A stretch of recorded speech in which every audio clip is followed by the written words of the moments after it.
Yeah, I just realized we I meant to do the welcome or the fucking. This is technically the geography map in all technicality, because if you look at the other geography map, for example, here, um, it has all the like all the continents. So we're gonna fix this real quick. Let's also save over that real quick. Let's just come up with the quick names. All right. So, just for my own interest, we're gonna name it after dragons. Um, I want to name it honestly after kind of one of the dragons in my historical campaign. Uh, I won't lie. Um, who? Huh. I feel kind of like naming it after the continent named Saphira, and I feel like that fits because this is going to be the Draconic Lands. So the continent of Saphira. Alright, let's put a name down. Alright, why not?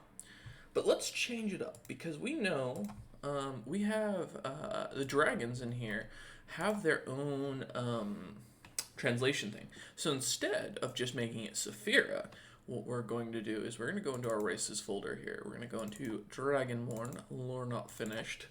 I swear, I'm going to start making more lore videos. I just haven't had a chance. We're going to go to our hieroglyph website. This is where I was getting my names. And we're going to just type in Saphira. And we're going to do what we usually do. So we've got Cane, Crow, I think it's a barrel, Snake? Yeah, let's go snake. I, crow.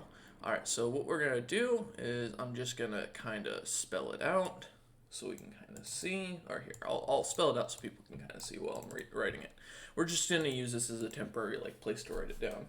So we got cane. We're gonna start with C. We got crow. We're gonna go with the second level letter. We got barrel. We'll put an A in there. Basically, I just pick letters from the symbols to kind of go with. We got snake. Um, we've got I, and we've got Krakoa. Krakoa? No. Can't put the. Krakek? I like that. Krakek. That works. Yeah. And let it be known it was inspired by Saphira's name. So we'll put a giant label on here. I don't like that term. Well, let's see. Preset is region. We're gonna name it region. I always like Merriweather personally. For font color, I almost always go with like a black, just because it's easier to read. And we can leave it at 36. That's fine.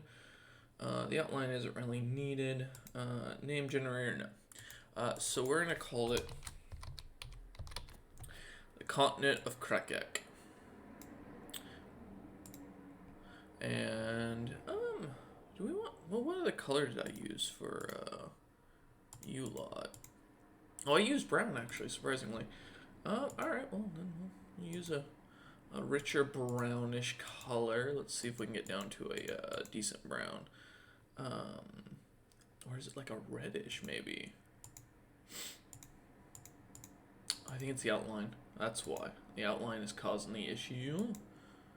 Let's make that like a normal kind of paler red. Yeah, something like that. There we go. Alright, that'll work. Alright, and then we have already got the names of these two, so let's just grab them real quick. Celsica. Oh, shit. Celsica's on the north, but I'll fix that momentarily. Let's grab you, and this should be Selmica. Am I the Selmica?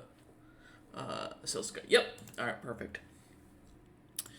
And then these little islands, we're going to call this. We'll shrink this down to like 15. That will work. We'll put down here. Is that too small, you think? Maybe a little bit bigger. Okay, that works. We're gonna call this the Cracked Lands.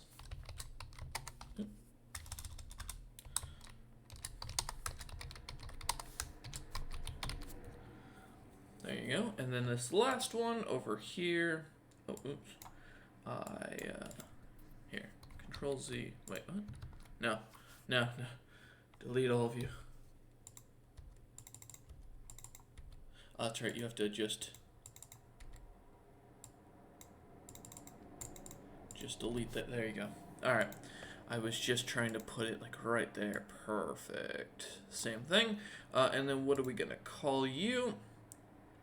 Olimia, I think will be good.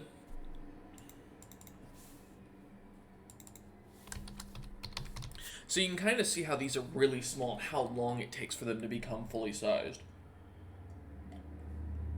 And now you can also kind of see how this land is definitely going to split up and kind of start to merge towards the other areas and give a new kind of continent kind of going off, which I kind of like the idea of. Again, this is only going to be 1/4 as the rest of the world is going to see. And there's finally going to be a little bit more lore in the first age on explaining why, if this planet is this big, because it's just, like I said, it's the same size as our sun in the solar system. If it is so big, right? Why do we not see more continents? And the thing is, you do. It's just they're not in campaign because I haven't gone to explore those lands yet. But we're going to have those open during this age. Now, I don't know how much the players are going to get to go develop and look into that storyline because, again, basically each region will have a lot of history, and I don't plan to add any more races right now. But there will be a lot of variations of their own races in those lands, which is also why I know my players are going to want to see those lands. But for right now, I kind of like this, so we're going to save this. This is our first draft down. And now we're going to go in, and instead we're going to open back to this, which just has the lakes, which is what we wanted. And now we're going to start working on that fertility color. And the reason why I mention this, for those wondering what the fertility color is, what I'm talking about, if you go into my maps, if I go into my maps, because none of you have access to this, just as a quick mention, my geography, you can kind of see the way I did this is I basically colored a lot of this. And you can kind of see the colors I was using. So we're going to try our best to match that. Now, I promise you, we're not going to get a great color swatch, but we're gonna try. So the goal will be to stick to a color area almost entirely. Okay, so this will be our first one. This is going to be a really fertile land. All right. We're going to go a little bit more yellowish. So this is going to be our slightly less fertile. And now we're going to go towards our third least fertile. And lastly, now we need like a desert color. So we're gonna try and look for that more richer brownish coloration, which I kind of like that. So we'll call it there. Name color, we're gonna call this fertile 100%. We'll copy that. We'll call this fertile 50. I think 50%, yeah. So like in between these, we're gonna name this color. We're gonna say this is like 20. Yeah, 25%. We should probably get a 75 in there. We'll call this desert fertile 0%. Perfect. We do want to get maybe a 75, so let's come into here and maybe like a brighter, like a more faded. Actually, hold up. Let's work with you and let's just go. What? Did that one? All right, let's go like really bright for a 75. It might be too bright. You know what? Here. No, we're gonna start again. I've got a better idea. Let's take away more green. Ooh, we don't want it to be so dark though. Wait, what? Really? There we go. Okay. So if I just move this slightly up, like around there, I think, yeah, okay. Fertility, 75%. So we'll have 3 colors there. We need a Snow White, which I think is all colors. No, it's not. There we go. And we'll call this Snow. Snow. Perfect. All right, cool. So we got our colors here. Gotta always name them, in my opinion. So let's start, actually. Instead of starting with the fertility colors, we're actually going to do something a little different. We're going to come in here and start doing our mountains. I want to start with the biggest mountains that we can, and then we'll go from there. We'll make it like 30. No, we'll bring it up to, let's say, 50. Yeah, that's good. Okay. So we're going to start with the mountain passes of the far north. So you can kind of see how there are clusters of mountains up here. That's actually going to be the case a bit more connected now. Instead, there are going to be certain areas that are a little more open, but yeah, both of these areas are going to be gaining a lot more mountain ranges. And there'll be kind of an explanation why in a minute. All right, and then in our main area here, let's kind of take a look at the geography. So we know how the maps will kind of split up, which is something to kind of note. You know, we already know that that's going to be the case.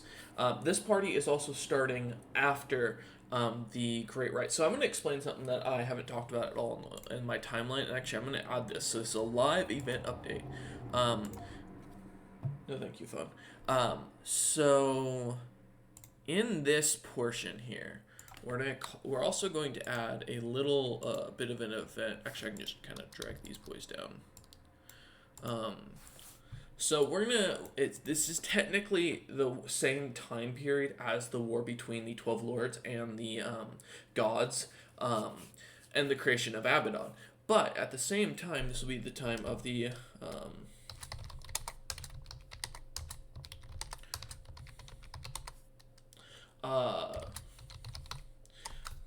so we'll just put a note in here. Happens at the same time as the 12 lords and gods war. There we go. Also, let's make sure to come in here and wrap that. Yes, please. So yeah, this will be basically happening at the same time. This is a big thing in my world I talk about that people don't catch on to a lot.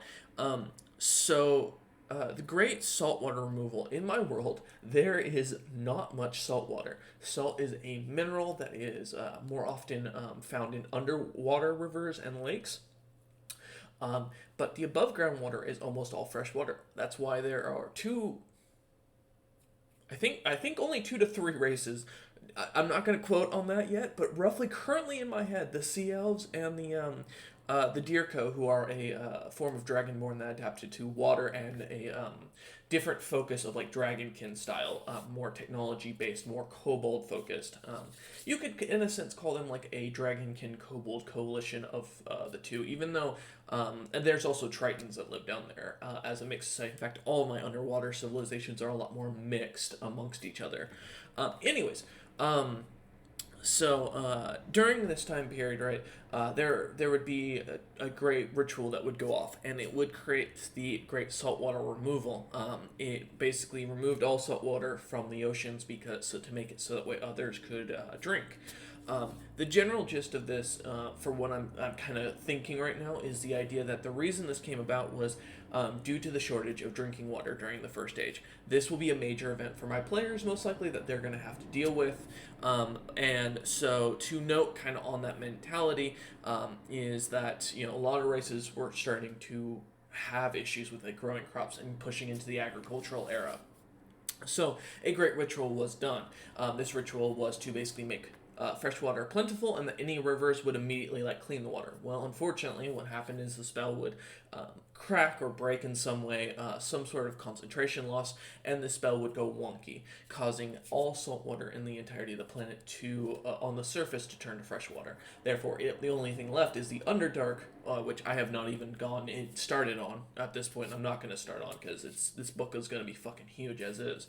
But in the Underdark, that is where the only place where you can still find saltwater plenty, which is also why it's so common as a mineral, is because most races that are very mining focused, like say the dwarves, find it in these basically stalactites and stalagmites that have over time been created due to water and the salt kind of getting onto it. So that's kind of my mind, where my mind's at right now for this. But so this will be a major thing, and I'll actually be adding it as a major event later, and I'll post about it for the players. But for now, we're gonna have the dragons are the main focus for how we're building this. So how many we've got? 1, 2, 3, 4, 5, 6, 7, 8, 9. 9 total dragons. So this territory will be split up amongst them for the most part. We're going to have, in the far north, our King of the Dragons, who will be kind of centered in the continent. And then from there, they'll kind of like split the area. So you got one there, one here. We'll change up the mountains, but this is just so I can mark them for myself. So there's those 3. You've got 2 that are going to be over here. You'll have 1 and 1. So we got 1, 2, 3, 4, 5, 6, 7, 8. I think it was 8, right? 1, 2. I'm still waking up very much. I'm still a little stoned from last night. 1, 2, 3, 4, 5, 6, 7, 8, 9. So there's 9 in total. We're going to put... I kind of like the idea of, you know what, we're gonna give a little landmass over here. A little bit more, which means I'm gonna have to update the fucking other map here in a minute.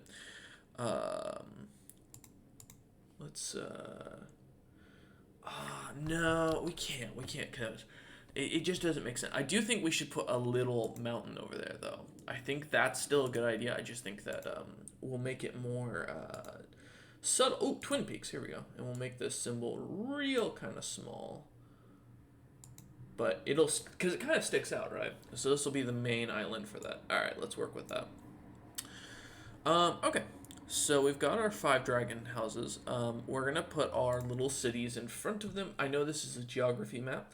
However, in this case, we're going to have each of the cities as little markers at this point. These are going to be probably the main centers of trade, the larger towns and such. That'll be kind of around here. 2. And now remember, one of them is the Lich, and that's who we're going to kind of put over there. Is there a way that I can flip this dude? I don't know. Oh, yeah, mirror symbol. Here we go. There we go. One there, one there, one there, one there. And that just kind of gives me markers to note that these mountains are the cities, and we're gonna show those here in a minute. We're gonna put their names on these things as well. But let's start, now that we've gotten the mountains placed, let's start doing our coloration for the land. Because this is going to be a pretty large overall. We're definitely going to drop down the brush size a good bit. Yeah, actually works perfect. And I kind of like the idea of using a more, let's see. Yeah, more of a spray look, so it's a little more rough. So we're definitely going to do that. Also, to mention, we're going to shrink the brush size way down to like we can go a little bit bigger than a 2. 15 should work. We just want to get these mountains kind of white to stick out. Come on, big boy. There you go. I always try to get the mountain, because they're going to be so high up in elevation, they're going to have a nice, or pretty strong white peaks, so there we go. We're going to kind of do the same around these parts. I am just going to use a line tool, and you'll see why later. So we want to get the coloration in here, especially because of the fact that these... makes it kind of stick out a little bit better, and so forth. So, all right. Also, it's been 20 minutes, so I think I'll end the video there for the part 2 of the First Age 1/4 map. We thank you all for watching, and I will see you on the next one.